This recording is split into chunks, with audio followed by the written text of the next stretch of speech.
Hello, model railroad fans.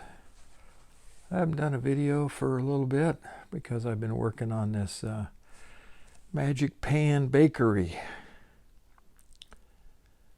and the little office building and this warehouse or manufacturing building is really pretty simple to put together. These silos and these ladders, that's a different story. Particularly these pipes across the top. I did some research on YouTube before I started building this thing and ran across a couple of guys that did videos, Chris from Go Via Go Home and Anthony from Georgia Sunbelt.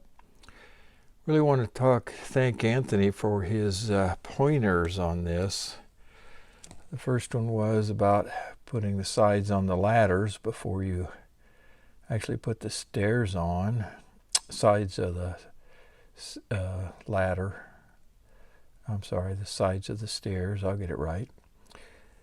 And then he also talked about how thin the base was. So what I did is I took two of the side walls and I glued them onto the base to give it a lot more rigidity, and that's worked out pretty well. But one little problem I had is you can see that guy right there is way bigger than the rest of them, because when I cut it, it flew off and I never could find it. See if I can focus that.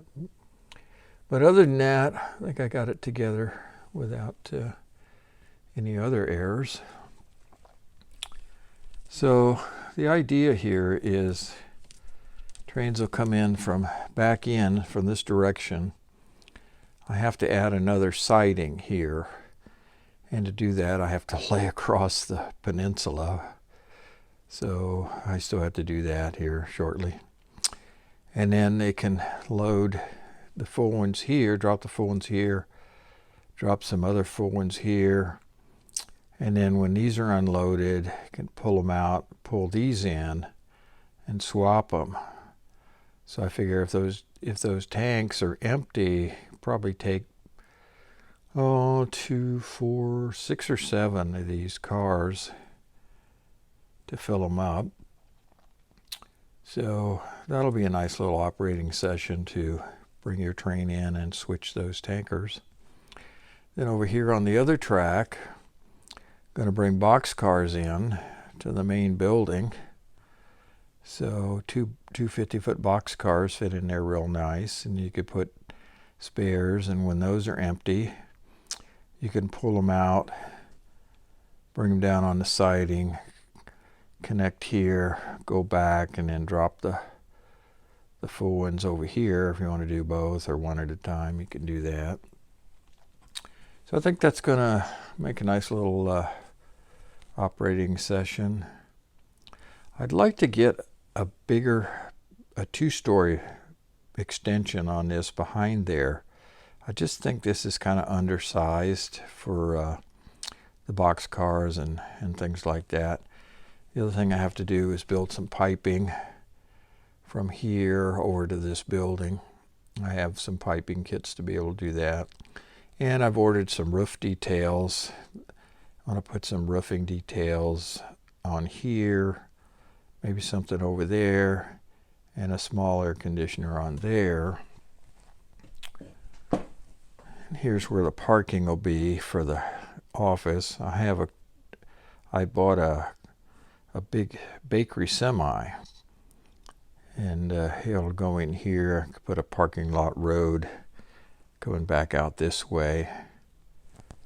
So yeah, put a few trees around, maybe some background. Down over there, since I can't reach anything over there, that'll just be some kind of a set of trees and maybe a small hill and things like that. I could build that on a platform and just slide it over there. That would be all right. At some point I'll have to fill in these cracks where my peninsula is, but I'm seeing that as trees also.